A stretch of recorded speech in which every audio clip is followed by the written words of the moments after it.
It's a Christmas season, and the Prime Hotel is on a busy schedule, and they expect that they will handle the Christmas season smoothly, but they don't know that because they split their teams into two.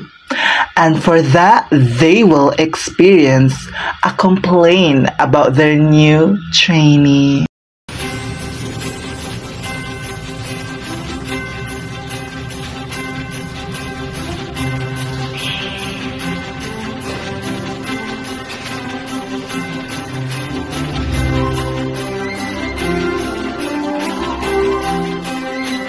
Morning, ma'am. May I know if you have a reservation? Wala po, nothing. Okay, for how many persons? 2 persons. We have the price is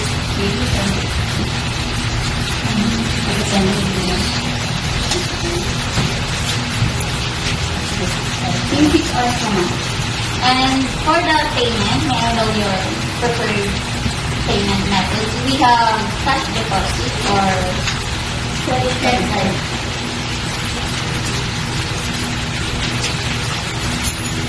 Wait for a while now. Your payment is confirmed. And this is your card for the room. Thank you, ma'am. Thank you. Enjoy your day and the room. Good morning, sir. Welcome to Prime Hotel. Let me assist you to the front.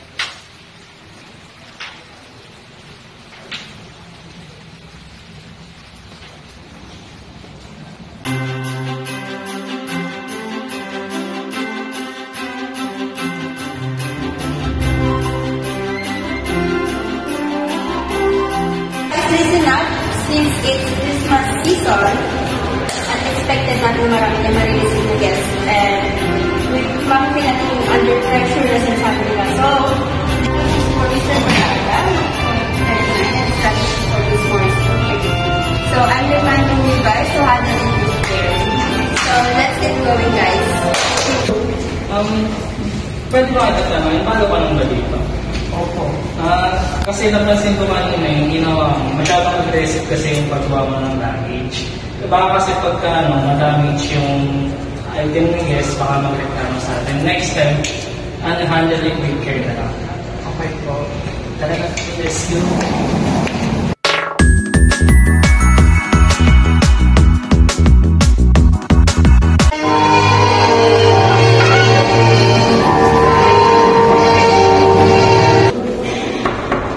Service. This is your luggage, ma'am. Do you need anything else? Wala na po. Thank you, ma'am.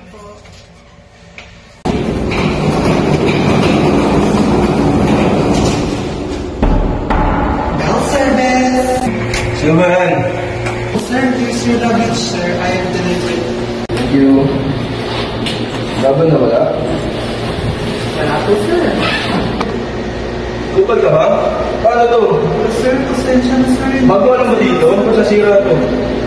Kasi nasa siguro napagkakanina. Paano to? Dala po. Ganito na lang. Sabi yung mga dito mo dun. Kung paano gagawin dito.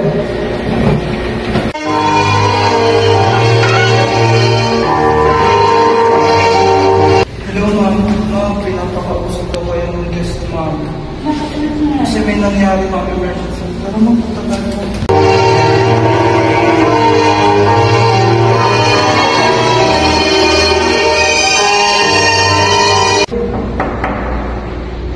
Sino yan? Good morning, sir. I'm the supervisor here at Prime Hotel. Is there any problem here? Ito mo. Nasira niya mo. Paano gagawin natin dyan, no? Very sorry for the inconvenience, sir. I think we will give you some complimentary food for this inconvenience. Sorry for the damages that my Belvan caused.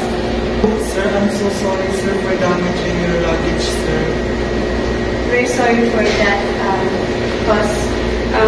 We recommend you to have a free spa here. It's on the hotel, sir, to resolve this problem. Pasensya na rin. Nagalit ako. Thank you, sir, for your understanding. Why delivering luggage should be careful for a bellman? Because it is a personal things of every guest. We don't know what's inside of their luggage, so as a bellman, you should know how to deliver your guest luggages quickly as possible, but no damage at all, or damages at all.